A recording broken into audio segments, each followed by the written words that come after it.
এই বোতলের গায়ে যেমন কোনো ডেট নেই, এটার ভিতরে বেমানি আছে।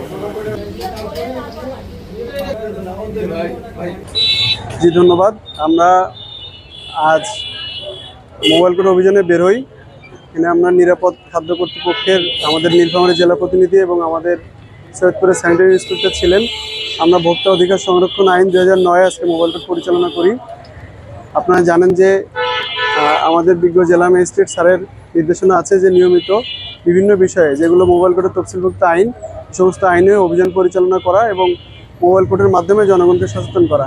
তার ধারাবাহিকতায় আজকে আমরা এই সৈয়দপুরের পাঁচমাথা মোড়ে আমরা খাবারের দোকানে মোবাইল কোর্ট পরিচালনা করি। এ সময় আমরা তাজিরউদ্দিন গ্র্যান্ড হোটেল এবং আলশামস হোটেলে আমরা অভিযান পরিচালনা করি। অভিযান পরিচালনাকালে সেখানে আমরা বিভিন্ন ধরনের অসঙ্গতি দেখতে পাই। এগুলো আপনারা সাথে ছিলেন, আপনারা দেখেছেন। এই অসঙ্গতিগুলো অবহেলা যেগুলো হয়েছে, এইসব অবহেলার কারণে আসলে মানুষের অর্থের এবং স্বাস্থ্যের হানি ঘটার সম্ভাবনা রয়েছে। বিধায় আমরা ভোক্তা অধিকার সংরক্ষণ আইন 2009 53 ধারায় তাজিরউদ্দিন গ্র্যান্ড হোটেলকে 1 লক্ষ টাকা অর্থদণ্ড, অন্যথায় 3 মাসের নিরাশ্রম কারাদণ্ড সাজা ঘোষণা করি। সেটি তাৎক্ষণিক আদায় হয়। অতঃপর আমরা আলশামস হোটেলে অভিযান পরিচালনা করি।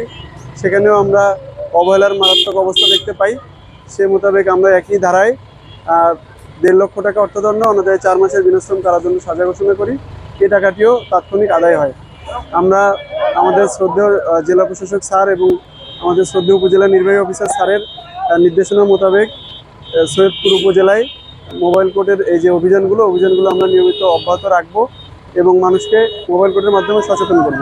ধন্যবাদ।